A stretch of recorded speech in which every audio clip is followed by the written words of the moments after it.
First of all तो हम ये जानते हैं कि सॉल्यूशंस कौन से सॉल्यूशंस की बात कर रहे हैं हम लोग। यहां पर हम लोग ट्रू सॉल्यूशंस की बात कर रहे हैं गाइस, ट्रू सॉल्यूशंस की बात कर रहे हैं। ट्रू सॉल्यूशंस वो होते हैं जहां पर सॉल्यूट कंप्लीटली डिसॉल्व हो जाता है सॉल्वेंट में। देखिए यहां दो टर्म इस्तेमाल करी, तो यहां पर एक्चुअल में जो सॉल्यूशन होता है बेसिकली वो एक्चुअल में किससे बनता है, दो चीजों से। एक तो होता है सॉल्यूट, मैं यहां टर्म्स लिख रहा हूं टर्मिनोलॉजी जिसको हम लोग बार बार इस्तेमाल करेंगे। दूसरा होता है सॉल्वेंट, ये आप पहले से जानते हैं। देखिए सॉल्यूट हम सॉल्यूशन में उसको कहते हैं जिसकी क्वांटिटी कम होता है, which is in smaller quantity, isn't it, जो स्मॉलर क्वांटिटी में होता है। और सॉल्वेंट जिसकी क्वांटिटी क्या होती है, ज्यादा, which is in bigger quantity, we can say which is in bigger quantity. सो यहां पर स्मॉलर क्वांटिटी वाले को सॉल्यूट और बिगर क्वांटिटी वाले को हम लोग सॉल्वेंट कहते हैं जनरली, ठीक है।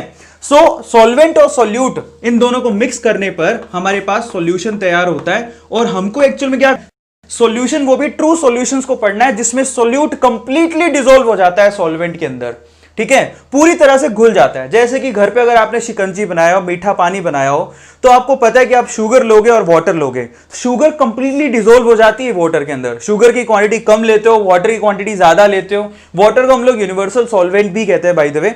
सो उनको जब आप मिक्स करते हो तो सॉल्यूशन तैयार होता है। और खास बात यहां पर जितने भी सॉल्यूशन हम पढ़ने वाले हैं सबके सब कैसे होने चाहिए, होमोजेनस होने चाहिए। कैसे होने चाहिए, होमोजेनस।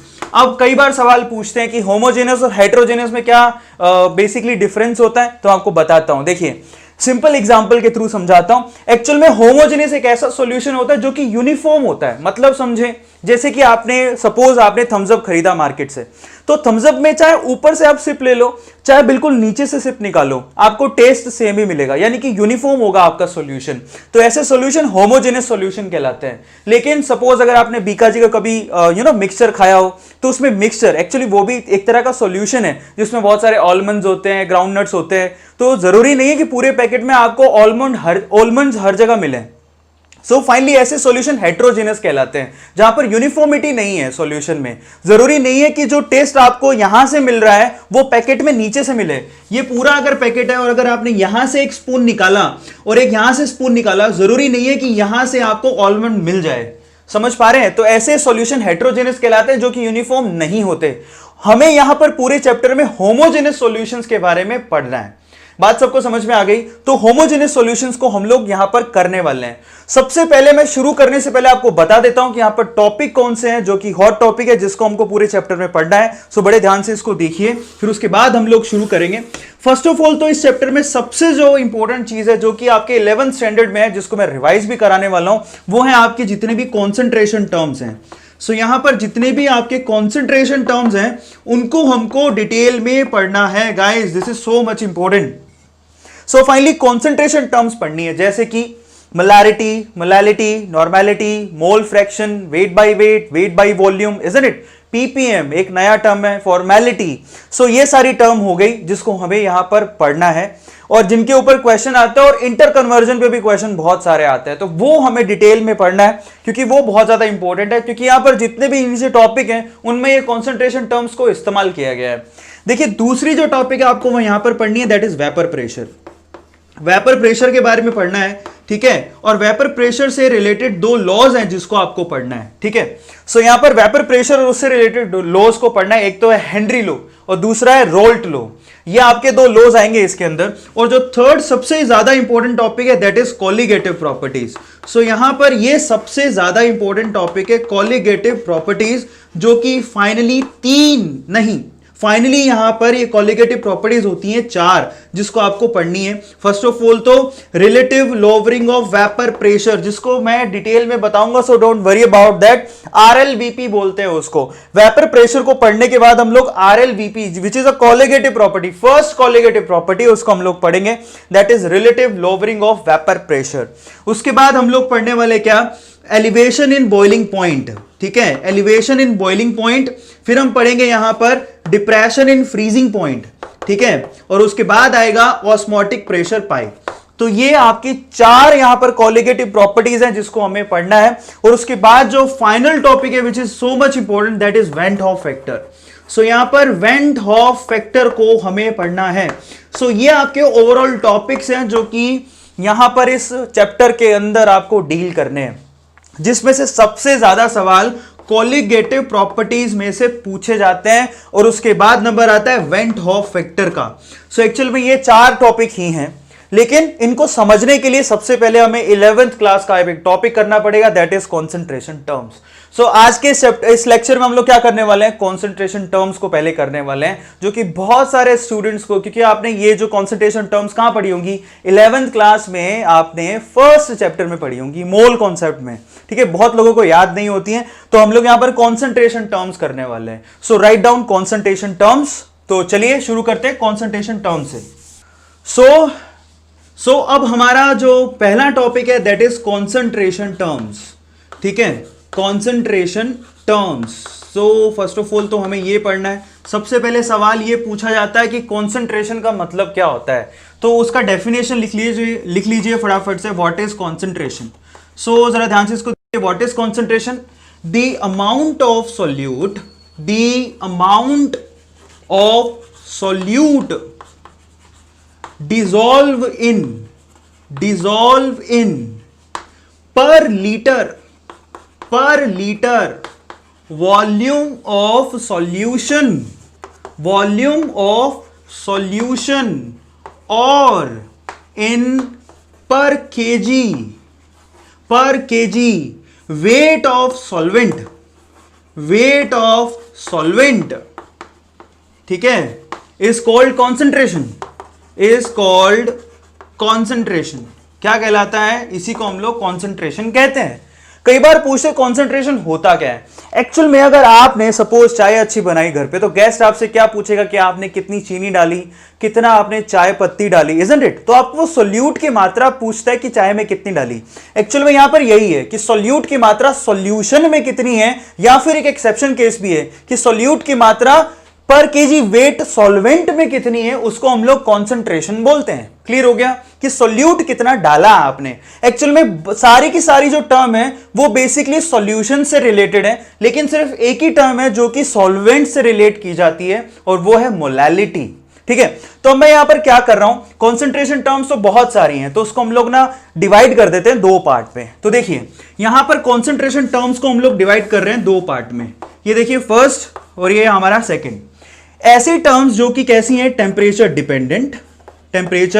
डिपेंडेंट। तो हमने यहां पर क्या बना दिया, फर्स्ट आपका कैटेगरी बना दिया temperature dependent concentration terms. Second बनाते हैं यहां पर टेम्परेचर इंडिपेंडेंट। कैसी, टेम्परेचर इंडिपेंडेंट। तो यहां पर सेकंड बना दी हमने टेम्परेचर इंडिपेंडेंट।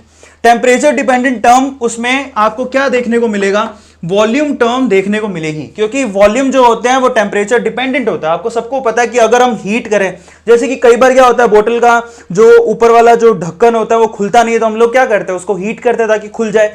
तो वॉल्यूम जो है टेम्परेचर पे डिपेंड करता है, लेकिन टेम्परेचर इंडिपेंडेंट यानी कि मास, यानी कि वेट की बात कर रहा हूं मैं, मास जो होता है वो टेम्परेचर इंडिपेंडेंट होता है। ऐसा कभी हुआ है कि आपका सर्दियों में और गर्मियों में वेट अलग अलग हो, नहीं होता है। तो फाइनली आपका जो मास या वेट है वो कंप्लीटली टेम्परेचर इंडिपेंडेंट होता है, ये आप लोगों को ध्यान रखना है।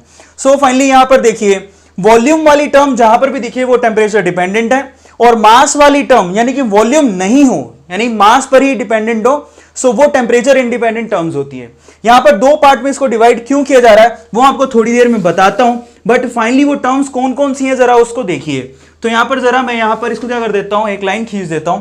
सबसे पहले हम लोग देखेंगे टेम्परेचर डिपेंडेंट टर्म्स कौन सी हैं। First term which is temperature dependent, that is percentage volume by volume. ये आपका फर्स्ट टर्म है, दैट इज टेम्परेचर डिपेंडेंट। देखिए न्यूमरेटर और डिनोमिनेटर दोनों जगह वॉल्यूम है, दिखाई दे रहा है। So percentage volume by volume एक टेम्परेचर डिपेंडेंट टर्म हो गई। उसके बाद हम लोग सेकंड लेते हैं यहां पर, that is percentage weight by volume. तो मैं इनको एक एक करके इलैबोरेट करूंगा, सो डोंट वरी अबाउट दैट, अभी सिर्फ कैटेगराइज कर रहे हैं, ठीक है। So finally second one is percentage weight by volume. Clear है, यहां पर नीचे डिनोमिनेटर में वॉल्यूम आ रहा है, तो ये भी क्या हो गया, टेम्परेचर डिपेंडेंट, ठीक है। थर्ड टर्म की तरफ चलते हैं, which is again so much important. यहां पर आप क्या लोगे, मोलैरिटी। सो फाइनली मोलैरिटी एक ऐसी टर्म है जो कि टेम्परेचर डिपेंडेंट होती है, इसको कैपिटल एम से लिखा जाता है, ठीक है। इसको इलैबोरेट करके पढ़ेंगे, जो कि टेम्परेचर डिपेंडेंट टर्म है। फोर्थ लेते हैं, दैट इज नॉर्मेलिटी। यहां पर नॉर्मेलिटी, नॉर्मेलिटी को कैपिटल एन से लिखा जाता है और ये भी एक टेम्परेचर डिपेंडेंट टर्म है, ठीक है। फिफ्थ टर्म लेते हैं which is in ppm, part per million, volume by volume and part per million, weight by volume. आपको बता देता हूं, पार्ट पर मिलियन भी एक टर्म है, ठीक है। वो क्या होती है हम इसको एलैबोरेट करके पढ़ेंगे, बट ये तीन तरह से रिप्रेजेंट होती है, volume by volume, wait by volume. यहां पर क्योंकि वॉल्यूम आ रहा है इसलिए टेम्परेचर डिपेंडेंट हो गई, लेकिन पीपीएम में एक और टर्म होती है वेट बाय वेट। तो वो टर्म जिसमें वॉल्यूम नहीं हो, सिर्फ मास हो, तो वो किस में आएगा, टेम्परेचर इंडिपेंडेंट में, ठीक है। अब जरा ध्यान से देखिए, तो टोटल कितनी टर्म हो गई यहां पर, 1 2 3 4 5, ये पांचों टर्म्स को हमें पढ़ना है। अब चलते हैं हम लोग टेम्परेचर इंडिपेंडेंट टर्म्स पर। तो इंडिपेंडेंट टर्म में सबसे पहले कौन सा आता है, that is percentage weight by weight. यहां पर वॉल्यूम नहीं है, ये टेम्परेचर पे डिपेंड नहीं करेगा। उसके बाद सेकंड नंबर पे विच is so much important, mole fraction. So mole fraction एक टेम्परेचर इंडिपेंडेंट टर्म है जिसको इलैबोरेट करके पढ़ेंगे हम लोग, जिसको हम लोग एक्स से डिनोट करते हैं। उसके बाद आगे चलते हैं थर्ड नंबर पर। Third number again this is so much important, molality. Molality जिसको स्मॉल एम से लिखा जाता है, वो भी एक टेम्परेचर इंडिपेंडेंट टर्म है। उसके बाद चलते हैं फोर्थ टर्म पर and that is ppm, weight by weight. Ppm, part per million, weight by weight. तो चार टर्म आपके पास ये हो गई। एक फ्रेश टर्म आप और पढ़ोगे जिसको हम बोलते हैं फॉर्मेलिटी, और एक्चुअल में फॉर्मेलिटी भी मैं यहां लिख देता हूं। यहां पर एक सिक्स्थ टर्म और आएगा जिसको हम लोग यहां पर पढ़ने वाले हैं, that is formality. So formality जिसमें फॉर्मूला मास इस्तेमाल होता है, जिसको कैपिटल एफ से लिखा जाता है, वो भी एक टेम्परेचर डिपेंडेंट टर्म होती है। तो यहां पर ये सब वॉल्यूम डिपेंडेंट है, वॉल्यूम का फैक्टर आएगा इन सब में, और ये सारी की सारी टेम्परेचर डिपेंडेंट टर्म्स हैं, लेकिन ये सारी टर्म टेम्परेचर इंडिपेंडेंट टर्म है। अब जरा एक बात को ध्यान से सुनिए, ये है वॉल्यूम डिपेंडेंट, ये है मास डिपेंडेंट। अगर सपोज आपको इंटर कन्वर्जन करना हो, मतलब आपको किसी सॉल्यूशन के लिए मोलैरिटी दे दी और मोल फ्रैक्शन या मोलैलिटी पूछ लिया गया, तो आप कहां जा रहे हो, वॉल्यूम से मास वाली टर्म की तरफ जा रहे हो। तो यहां पर अगर आपको इंटर कन्वर्जन करने हो आपस में ये दो कॉलम्स के अंदर, तो आपको एक फैक्टर की जरूरत है। किसकी, अब वॉल्यूम से मास की तरफ जा रहे हो तो वॉल्यूम और मास का एक फैक्टर है जो कि इन दोनों को रिलेट करता है, दैट इज डेंसिटी। तो एक्चुअल में जब आप इंटर कन्वर्जन करते हो तो आपको डेंसिटी की अच्छी खासी जरूरत रहती है। अब मजे की बात, यहां पर एक कॉलम से दूसरे कॉलम में जाओगे तो आपको डेंसिटी की जरूरत पड़ेगी, लेकिन अगर इसी कॉलम में अगर आप फोकस करोगे तो आपको डेंसिटी की कोई खासी जरूरत नहीं है, उसके डेटा की कोई जरूरत नहीं है इंटर कन्वर्जन करते टाइम। मैं आपको वो एग्जांपल के थ्रू बताऊंगा भी। मतलब यह है कि अगर आपको मोल फ्रैक्शन दिया हो किसी सॉल्यूशन का और आपको मोलैलिटी पूछ ली गई हो, तो आपको डेंसिटी की कोई जरूरत नहीं है, इनके इंटर कन्वर्जन अपने आप हो जाते हैं, वहां पर डेंसिटी की कोई टर्म ही नहीं आती है। तो ये सीखने लायक एक बात है यहां पर। सो फाइनली ये सारी टर्म्स हम लोगों को करनी है, जिसमें से मैं आपको क्लियर कर देता हूं। एक तो ये जो मोलैलिटी वाली टर्म है वो कॉलिगेटिव प्रॉपर्टीज में बहुत इस्तेमाल होती है। मोल फ्रैक्शन वाली टर्म भी इस्तेमाल हो रही है रोल्ट लॉ में, इवन हेनरी लॉ में भी। इसके अलावा मोलैरिटी की टर्म भी इस्तेमाल हो रही है। तो यहां पर ये टर्म्स हैं जो तीनों इस चैप्टर में इस्तेमाल हो रही हैं, लेकिन इंटर कन्वर्जन के क्वेश्चंस और इनके ऊपर बहुत सारे सवाल पूछे जाते हैं। सो हम लोग क्या करेंगे, अभी एक एक करके इन सारी टर्म्स को पढ़ने वाले हैं। तो जैसे जैसे मैं पढ़ा रहा हूं वैसे वैसे आप इनको लिखते जाइएगा। तो चलिए शुरू करते हैं यहां से। फर्स्ट ऑफ ऑल लिखिए percentage volume by volume and percentage weight by volume, these are very simple terms. तो यहीं से शुरू करते हैं। सो टेम्परेचर डिपेंडेंट टर्म से हम लोग शुरू कर रहे हैं, ठीक है। सो फटाफट से लिखते जाइएगा। Now next write down percentage volume by volume and percentage weight by volume. तो चलिए शुरू करते हैं। सो चलिए गाइस एक एक करके सारी कॉन्सेंट्रेशन टर्म्स को खत्म कर लेते हैं। पहले मैं उनको डिफाइन करूंगा, फिर उनके इंटर कन्वर्जन सीखेंगे, और उसके बाद जो इंपॉर्टेंट क्वेश्चंस हैं वो आपको साथ साथ करवाते रहूंगा। सो ये 11th का टॉपिक है जिसको आपने पहले से कर रखा है। सबसे पहले हम लोग सबको डिफाइन कर लेते हैं ताकि आपको रिवाइज हो जाए, ठीक है। सो टेम्परेचर डिपेंडेंट टर्म पहले ले लेते हैं, फिर इंडिपेंडेंट टर्म। तो पहली टर्म देखते हैं। फर्स्ट टर्म क्या थी, that is percentage volume by volume, and उसके साथ सेकंड टर्म भी ले लेते हैं परसेंटेज वेट बाय वॉल्यूम। अच्छा एक चीज मैं आपको यहां पर क्लियर कर देता हूं, जो न्यूमरेटर में लिखा हुआ है वो हमेशा किसके लिए होगा, सॉल्यूट के लिए। जिसको पता नहीं मैं क्लियर कर देता हूं, सॉल्यूट के लिए ही होगा, कुछ भी लिखा हो। तो यहां पर वॉल्यूम लिखा है तो किसका होगा, सॉल्यूट का, पर उसकी यूनिट क्या होगी वो मैं आपको साथ साथ बताते चलूंगा। साथ ही साथ यहां पर देखिए, यहां पर वेट लिखा है तो वो किसका होगा, सॉल्यूट का।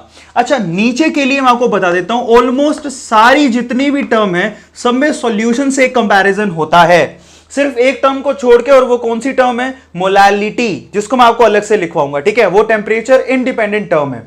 सो चलो यहां पर इसको कैसे डिफाइन करोगे। सबसे पहले आपसे पूछा कि परसेंटेज वॉल्यूम बाय वॉल्यूम, तो देखिए परसेंटेज वॉल्यूम बाय वॉल्यूम बहुत आसान है उसको डिफाइन करना। यहां पर ऊपर वॉल्यूम किसका होगा, that is volume of solute, बहुत आसान है। देखिए आपको मैं लॉजिक क्लियर कर चुका हूं, सॉल्यूट का कंपैरिजन सॉल्यूशन से होगा ज्यादातर, ठीक है, एक ही टर्म है जिसमें नहीं होगा। सो यहां पर volume of solute that must be in ml, आपको ml में वॉल्यूम लेना है सॉल्यूट का, ठीक है, और नीचे क्या होगा, that is volume of solution, यहां पर कंपैरिजन किससे होगा, सॉल्यूशन से, ठीक है, ये भी बहुत आसान है। और नीचे क्या लेना है, ml इनटू क्या करना है 100, ये बहुत ही इजी होता है। यहां पर परसेंटेज वॉल्यूम बाय वॉल्यूम को इस तरह से डिफाइन किया जाता है, दैट इज वेरी सिंपल, और इसके क्वेश्चन भी बहुत इजी होते हैं। सपोज आपको कभी क्वेश्चन में ऐसा दे दिया percentage volume by volume given है, तो आपको हमेशा ध्यान रखना है, आपको डिनोमिनेटर को मानना पड़ेगा। और इन क्वेश्चंस के लिए अब क्वेश्चन करेंगे तो ज्यादा समझ में आएगा, लेकिन मैं अभी से डिक्टेट कराते जा रहा हूं, ठीक है। अब जरा समझें, अगर मैं इसको डिफाइन करूं तो मतलब क्या है, परसेंट का मतलब पर 100 में से, तो 100 में से मतलब कंपैरिजन किससे कर रहे हैं, सॉल्यूशन से। तो आपको जब डिनोमिनेटर को मानना पड़े कभी क्वेश्चन को करने के लिए, तो 100 में से इसका मतलब आप वॉल्यूम ऑफ सॉल्यूशन कितना लोगे, 100 ml। सो हमेशा याद रखो, जब आपको क्वेश्चन में percentage volume of volume given हो, तो आपको कभी मानना पड़ जाए तो आपको वॉल्यूम ऑफ सॉल्यूशन ये कितना मानना है, वॉल्यूम ऑफ सॉल्यूशन परसेंट है, इसका मतलब आपको उसको कितना मानना है, 100 ml। ये आपको ध्यान रखना है। क्वेश्चन जब मैं कराऊंगा तो इसको मैं यूज करूंगा, इसलिए पहले से ही बता रहा हूं, ठीक है। 100 ml में सॉल्यूट का वॉल्यूम कितना ml है, उसी को हम लोग वॉल्यूम बाय वॉल्यूम बोलते हैं। क्लियर हो गया सबको। तो यहां पर परसेंट के कंपैरिजन में है, तो यहां पर 100 ml लेना है आपको हमेशा। डिनोमिनेटर में जब भी कोई परसेंट की 3 टर्म है तो आपको 100 से कंपैरिजन करना है, ठीक है। अब देखिए सेकंड टर्म, जरा ध्यान से इसको, परसेंटेज वेट बाय वॉल्यूम, इसको कैसे डिफाइन करोगे, खुद से ही सोचो।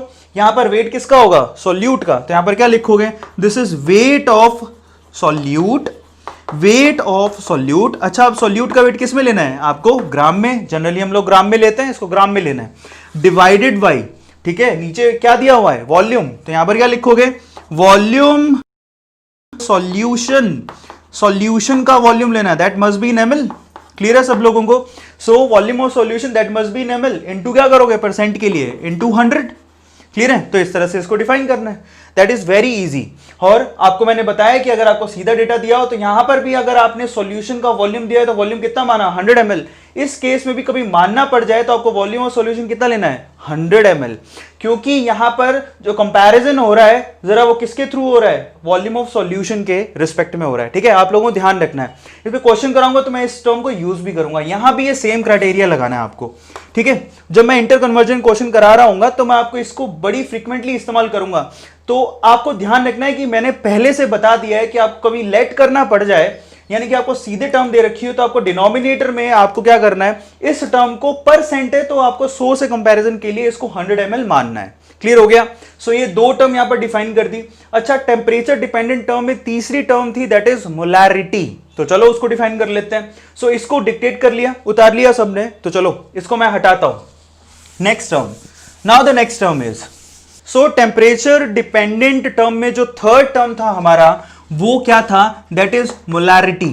सो यहां पर मोलैरिटी को डिफाइन करते हैं, इसको कैपिटल M से लिखा जाता है और ये सबसे ज्यादा इंपॉर्टेंट टर्म है, इस पे क्वेश्चंस बहुत आते हैं, इवन इसको इस्तेमाल भी बहुत किया जाता है, तो मैं स्टार लगा रहा हूं ऊपर। अच्छा, मोलैरिटी का मतलब क्या होता है पहले डिफाइन कर लेते हैं। This is moles of solute, this is moles of solute in per litre volume of solution. देखिए, पर लीटर वॉल्यूम ऑफ सॉल्यूशन, ये तो इसका डेफिनेशन हो गया। अब जरा ध्यान से देखिए, मोल्स ऑफ सॉल्यूट, जो न्यूमरेटर में आएगा वो सॉल्यूट आ रहा है, लेकिन सॉल्यूट के क्या चीज आ रहे हैं, मोल आ रहा है, इस पर मास नहीं आ रहा, ठीक है। इन per litre volume of solution, comparison किससे हो रहा है, सॉल्यूशन के वॉल्यूम से। मतलब क्या है कि 1 लीटर सॉल्यूशन में सॉल्यूट के कितने मोल्स हैं उसको हम लोग मोलैरिटी बोलते हैं, विच इज वेरी इजी। अगर उसको हम लोगों को फॉर्मूले के थ्रू लिखना हो तो कैसे लिखोगे, that is molarity is equals two moles of solute, इसको ऐसे लिख सकते हैं मोल्स ऑफ सॉल्यूट, ठीक है, इन per litre volume of solution. ये लीजिए लीटर वॉल्यूम ऑफ सॉल्यूशन, आपको सॉल्यूशन का वॉल्यूम कितना लेना है, दैट इज इन लीटर, कितना लेना है 1 लीटर में कितने मोल्स होंगे, यही मोलैरिटी कहलाती है। तो इसको अगर फॉर्मूले के थ्रू लिखना है तो कैसे लिखोगे, देखो मोल्स को हम लोग स्मॉल एन से लिखते हैं, वॉल्यूम को VL से लिखते हैं। क्लियर हो गया सबको? सो सिंपल है, मोल्स ऑफ सॉल्यूट पर litre volume of solution is called molarity. अब मोल्स कैसे निकालते हैं, हमको पता है कि मोल्स निकालने का तरीका, अगर आपको सॉल्यूट के मोल्स निकालने हैं so you need weight of solute, ठीक है, एक तरीका ये होता है ना, द वेट ऑफ सॉल्यूट और we can say mass of solute, ठीक है, केमिस्ट्री में वेट और मास एक ही बात होती है, फिजिक्स में अलग होती है, डिवाइडेड बाय क्या करोगे, मोलर मास ऑफ सॉल्यूट। तो ये आपको ध्यान रखना है, जो भी सॉल्यूट है अगर उसके मोल्स निकालने हैं तो उसका वेट आपको गिवन होगा, उसको उसके मोलर मास से डिवाइड कर दो, आपको मोल्स मिल जाएंगे। क्लियर हो गया? तो उसको फॉर्मूले से कैसे लिखोगे, that is W by M nought, ठीक है, W weight of solute, M nought क्या है, that is molar mass of solute. So अगर ये उठा के मैं उसके ऊपर रख दूं तो यहां पर कैपिटल एम यानी कि मोलैरिटी क्या बन जाएगी, जरा सोचो, दैट इज ये चीज उठा के उसमें ऊपर रख रहा हूं, wait of solute divided by molar mass of solute into क्या करोगे, volume of solution, that must mean litre. Clear हो गया? ये आपको क्या दे देगा, मोलैरिटी। क्लियर हो गया? अब सपोज आपके पास वॉल्यूम लीटर में नहीं है, ml में है, तो क्या करोगे, तो इसको क्या करो 1000 से मल्टीप्लाई कर दो, wait of solute divided by molar mass of solute. और अगर सपोज आपका वॉल्यूम ml में गिवन है, मिलीलीटर में, लीटर में नहीं है, तो आप क्या करोगे, ml को लीटर में कन्वर्ट करना पड़ेगा, क्योंकि हमारे पास जो फॉर्मूला दिया है, जो डेफिनेशन है, उसमें वॉल्यूम कैसे लेना है, लीटर में लेना है, और हमें तो सवाल में ml में दिया है, तो ml को लीटर में कन्वर्ट करोगे, डिवाइड बाय 1000 करोगे तो 1000 ऊपर चला जाएगा, तो फाइनली फॉर्मूला इस तरह से चेंज हो जाएगा, यहां पर 1000 आ जाएगा। क्लियर है? जो आपको पहले से पता है, जिसको नहीं पता वो लिखते जाओ। तो फाइनली मोलैरिटी का फॉर्मूला होता है wait of solute divided by molar mass of solute, साथ में volume of solution in ml, और अगर ये ml में है तो इनटू क्या करोगे 1000, और अगर ये ऑलरेडी लीटर में है तो ये वाला फॉर्मूला लगाओगे। बहुत आसान है। सो यहां पर मोलैरिटी को इस तरह से डिफाइन किया जाता है। अच्छा, कई बार ऐसा होता है कि आपसे मोलैरिटी गिवन होती है, मोलर मास तो आप निकाल सकते किसी सॉल्यूट के लिए, वॉल्यूम गिवन होता है, आपको वेट पूछ लिया जाता है, तो यहां से वेट इज इक्वल टू क्या होगा, that is molarity into molar mass into volume of solution. ये भी आप अलग से नोट डाउन कर लीजिए। सो ये मोलैरिटी के रिस्पेक्ट में हो गया, जो आप लोगों को ध्यान रखना है, which is very specific and very simple. तो अगर आपको थोड़ा सा भी टर्म याद है तो आप मोलैरिटी आसानी से निकाल सकते हैं। अच्छा, इससे रिलेटेड एक टर्म और करवाता हूं जो कि मैंने उसमें लिखवा ही नहीं, दैट इज स्ट्रेंथ। तो अभी आप जब लिख रहे हो तो आप स्ट्रेंथ को लिखिए कि स्ट्रेंथ क्या होता है। तो यहां पर मैं स्ट्रेंथ कराता हूं मोलैरिटी के बाद, ठीक है। सो फिर उसमें रिलेशन कराऊंगा। सो देखिए फटाफट से हम लोग किसको करते हैं, लिखिए स्ट्रेंथ। तो देखिए क्या होता है। सो चलिए अभी यहां पर एक और टर्म को यहां पर मैं डिफाइन करता हूं, दैट इज स्ट्रेंथ। अब ये स्ट्रेंथ मैंने आपको उसमें नहीं लिखाई थी, तो जरा ध्यान से इसको देखिए। स्ट्रेंथ ऑफ सॉल्यूशन क्या होता है, स्ट्रेंथ को हम लोग ऐसे भी लिख सकते हैं और उसका मतलब समझिए। एक्चुअली मोलैरिटी के जैसा है ऑलमोस्ट, इसीलिए मैं इसको यहीं करवा रहा हूं। तो ध्यान से इसको देखिए, स्ट्रेंथ क्या होता है, that is mass of solute in per litre volume of solution is called strength. बहुत सिंपल है, mass of solute in per litre volume of solution is called strength. अब आप जरा सोचिए मैंने यहां क्यों करवाया। मोलैरिटी जब लिखी तो क्या लिखा था आपने, मोलैरिटी केस में यहां पर मास की जगह क्या था, मोल। अब स्ट्रेंथ के यहां पर केस में क्या है, मास, सिर्फ इतना सा ही फर्क है। अगेन सॉल्यूशन लेना है वॉल्यूम लेना है किसका, सॉल्यूशन का, वो भी पर लीटर, सेम था, सिमिलर था। अच्छा, इसको अगर हम लोगों को मैथमेटिकली लिखना तो कैसे लिखोगे, that is strength is equals to, आपको क्या लेना है वहां पर, मास ऑफ सॉल्यूट। तो देखिए यहां पर लिख देता हूं मास ऑफ सॉल्यूट, ठीक है। मास ऑफ सॉल्यूट वो किस में लेना आपको, ग्राम में, इन per litre volume of solution. तो यहां पर वॉल्यूम ऑफ सॉल्यूशन लेना है आपको, किस में लेना है, वॉल्यूम ऑफ सॉल्यूशन आपको लेना है लीटर में। क्लियर हो गया। तो ग्राम पर लीटर को एक्चुअली स्ट्रेंथ कहा जाता है। तो कई बार यहां पर पूछते हैं कि ये ग्राम पर लीटर, यानी कि एक्चुअल में ये वेट बाई वॉल्यूम ही तो हुआ, बट आप याद रखिएगा वेट बाय वॉल्यूम और स्ट्रेंथ अलग अलग है। ऐसा क्यों? क्योंकि जब अभी आपने वेट बाय वॉल्यूम लिखा था तो उसमें वॉल्यूम आपने ml में लिया था, ये लीटर में होता है, ध्यान रखना आपको। तो स्ट्रेंथ सॉल्यूशन की हमेशा ग्राम पर लीटर में होती है। अगर आपको ग्राम पर लीटर दिया है इसका मतलब आप स्ट्रेंथ से बात कर रहे हो, स्ट्रेंथ के रिस्पेक्ट में बोला जा रहा है। अच्छा, मजे की बात, जरा ध्यान से इसको देखिए। इसको लिखो कैसे? मास ऑफ सोल्यूट को हम लोग W से लिखते हैं और वॉल्यूम ऑफ सॉल्यूशन को हम लोग VL से लिखते हैं। बिल्कुल सही है। अब हमसे सवाल पूछा जाता है what is the relation between strength and molarity, जो कि आप देख सकते हो। अब जरा सोचो, यहां जरा ध्यान से देखो, मोलैरिटी को आपने कैसे डिफाइन किया था? थोड़ी देर पहले ही किया था। Molarity is mass of solute divided by molar mass of solute into volume of solution in litre, ऐसे ही लिखा था। अब आप सोचो कि ये टर्म क्या है, जरा सोचो। ये लो, यहां पर वेट यानी कि mass of solute divide by volume of solution, इसको हम लोग स्ट्रेंथ बोलते हैं। तो इसको मतलब मैं इस रेशियो को S लिख सकता हूं, तो यहां पर मैं इसको क्या लिख सकता हूं? That is S by m nought. हाँ या ना? बिल्कुल सही है। So finally strength is equals to क्या हुआ? So strength is equals to molarity into molar mass. तो strength is equals to molarity into molar mass.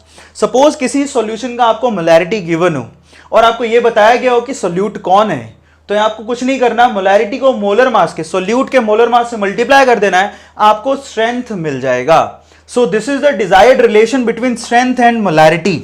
तो ये अगेन ये भी बहुत ज्यादा इंपॉर्टेंट है, इसको आप नोट डाउन कर लो। सो इसके बाद हम लोग अगले वीडियो में क्या करेंगे, इनके ऊपर न्यूमेरिकल करेंगे और बाकी टर्म्स को डिफाइन करेंगे गाइस, ठीक है। सो टिल देन कॉपी है आपके पास, सब कुछ लिखो और उसको क्या करो, एक बार रिवाइज करके जरूर जाना। सो गाइज वीडियो अपलोडिंग शुरू हो चुकी है। मैं कोशिश करूंगा जितनी ज्यादा वीडियोस आप लोग के लिए अपलोड कर सकूं उतनी ज्यादा करूं, बस आपको मेहनत करनी है गाइज मेरे साथ। हमको बहुत लोगों को जवाब देना है। Do work hard.